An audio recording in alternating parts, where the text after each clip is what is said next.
What does the latest data tell you about the health of the UK consumer? I think what we're seeing at the moment is that it's incredibly seasonal.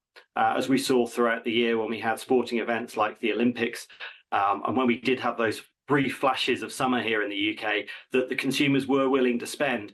But it's very, very cautionary. We're just starting to see the green shoots of the discretionary spend, but mostly what the consumers are doing is holding off and waiting to see what happens. We were talking to a guest out of the States earlier this morning who's got a lot of these key brands. Some of them are arguably premium in certain categories. And he says there's no sign of trading down, no sign of pricing pressures catching up with his consumers. But here in Europe, it feels like it's quite different. And I was looking at two stocks this morning. M&S, I mean, that stock, incredible trajectory so far this year. This whole food story and even a little bit of trading down that's brought into the equation all of its other categories that it sells. The stock has been on a tear. And in fact, the other stock that used to be the bellwether for luxury and spending in Europe, LVMH, going in the opposite direction. So who would have thought the trade would be M&S versus LVMH this year? Just talk to us about what you're seeing in terms of these more defensive staples category versus, say, the high-end spending. Yeah, it's really, really interesting to see how that's playing out. I mean, as you mentioned, LVMH, they recently sold off their Off-White brand after seeing their net profits decline by 14%.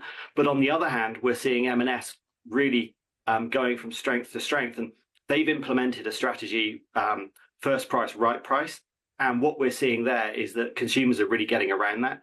And it's driving sales across their entire product line, not just the promotional spend, which is what they would have seen in the past. And that's having a huge impact, particularly in their fashion brands and their fashion lines. Where they're seeing a much greater increase in the level of full price spend within that category. Steve, can I go back a stage and talk to you about the government? I've been one way or another professionally looking at UK Chancellor of the Exchequers. Going back to, I don't know, Norman Lamont, John Major, back in the day, ever since I got into the city in the late 80s.